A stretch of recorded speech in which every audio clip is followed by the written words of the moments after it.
Your top 10 rogue decks for post-December 2024's ban list.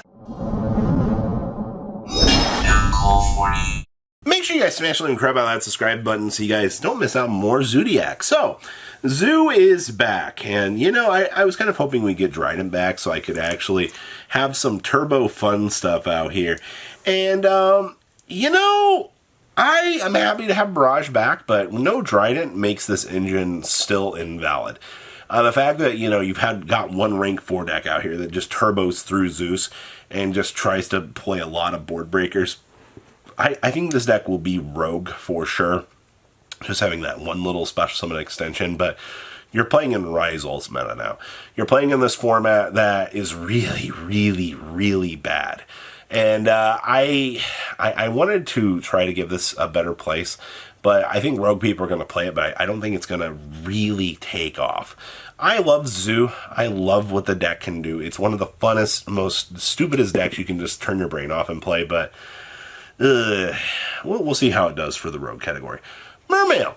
So we have more Mermail support coming here in the future. I'm going to be very optimistic about this. I'm excited, actually. I want to see what Mermail players are going to be able to do. I want to see what excitement that you guys can do. Also, Mermail getting the ability to hand rip their opponents pretty good, but they don't beat Droll and Lockbird. That's it's kind of the problem, all right? Like, you have Shifter, you have Droll and Lockbird.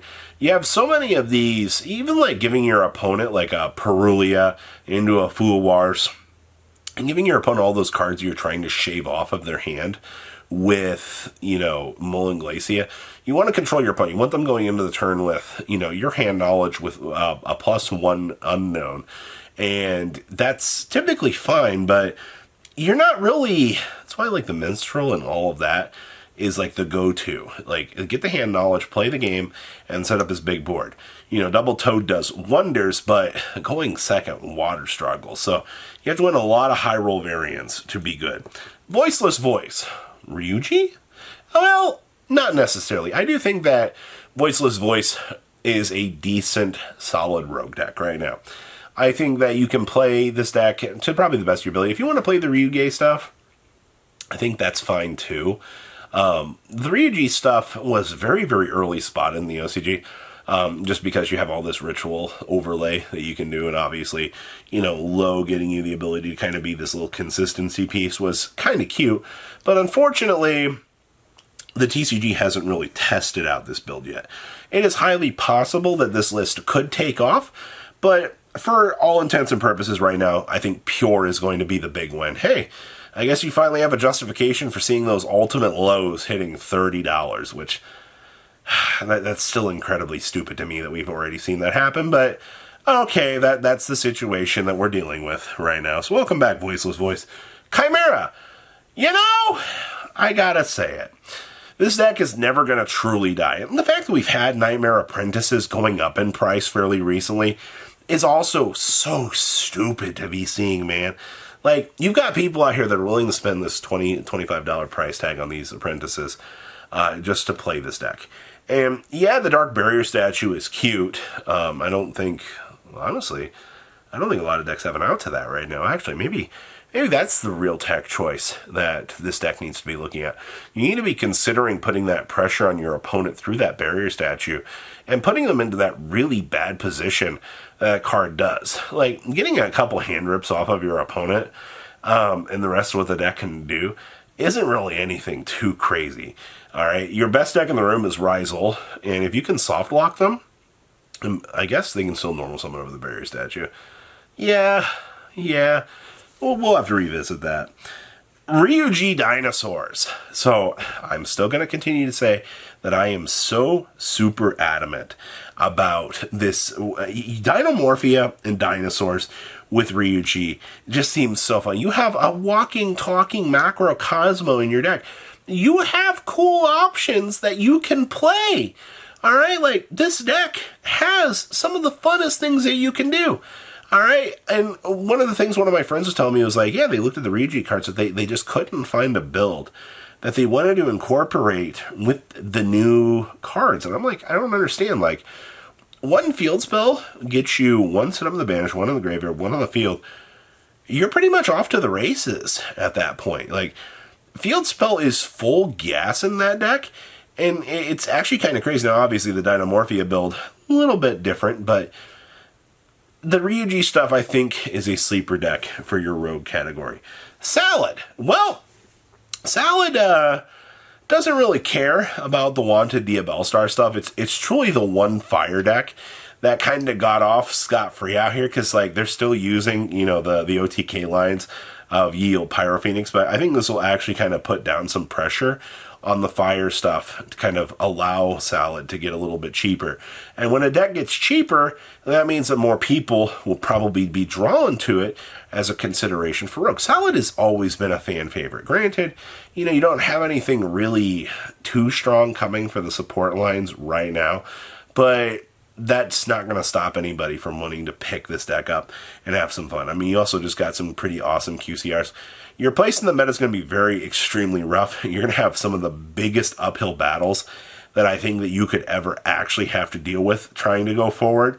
But you know what? That's fine. I've seen more people try. It's actually kind of crazy. Sky Striker. Still have Triple Engage. We still have Widow Anchor. We have all of these incredible Steal Your Girl cards that you could actually possibly want to have. We have Shark Cannon to interrupt the opponent. The only real thing that kind of sucks now is, you know, we're still missing Carmelia. I think the deck still has some massive pressure on it to do its thing. My only concern here is we're not going to be able to set up multi-roll because Dreadnader's just going to punch it in the face. So there went any sort of possibility of that. Widow Anchor, it's just going to punch itself in the face, so we lose any sort of chance to try to do that. I think Widow Anchor is still going to be a decent control deck, for sure. You're going to have to go second, you're going to have to play into some stupid boards, and you're also going to have to deal with Cross. But I think possibly evenly matched might be a good option to do so. But alas, we will have to wait and see. Sky Striker is one of those really quiet going second challengers.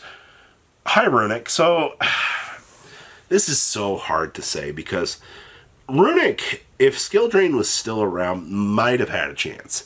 I also think that Amano Awado is an incredibly stupid card right now. You are not going to get any value whatsoever off of our dear friend, the Inspector Border, because these things can just summon and go, and they don't give a crap. All right, putting 2 monsters on the field is the freest thing in the world. So you no longer have your floodgate in that, which means you have to use Amano Awado to be your clear for these things. And you have to get the Amano to stick on the field if you want Runick to be a viable deck. That's a lot more than Runick has had to manage in the past. And also, you know, Hugin's not going to really matter. All right, your opponent's just going to... Going second into Ryzel is just awful for Runick right now. I think the deck is fun, but it's going to be rough. Centurion, I almost wanted to put this in top 10. I was honestly kind of thinking about that. As we roll the dice and we get a 2 here, maybe I should have left this in the higher side of things, because obviously Cosmic Blazer and a Cosmic Blazar is stupid.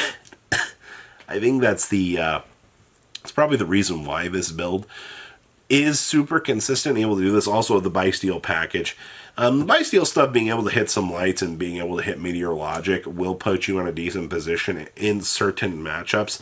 Let's not forget that, all right? You can do well in certain matchups because of the Bysteel package alone. All right, taking away your opponent's Meteor Logic is kind of hilarious, but it's not to say that, you know, you're going to get that all the time. I think Centurion, for sure, is Rogue to start things off. We will have to wait and see as time develops if this deck will remain very, very, very valid. But I think all eyes will be on this deck as one of those really weird challengers. And then Spright. You know, Spright had like this good 2-3 week run where it was kind of starting to run back out here at some of these regionals. Spright was just, they didn't give a crap about Nibiru because, you know, they lock. They're like, hey, too late. You put 2 negates on the field and you're kind of able to do what Ryzel's doing. Like, I've heard a lot of people can compare Spright and Ryzel as kind of like the same deck. While that can be true, I don't think they are the same level of power, obviously. But if you still are looking for a fun rogue deck, I think Spright will do just fine. So, those are our top 10 challengers for the meta. What do you guys think? Please leave a comment down below. Tell me what you guys think. I'll see your beautiful faces back here later today, guys. Peace. patrons. Thank you.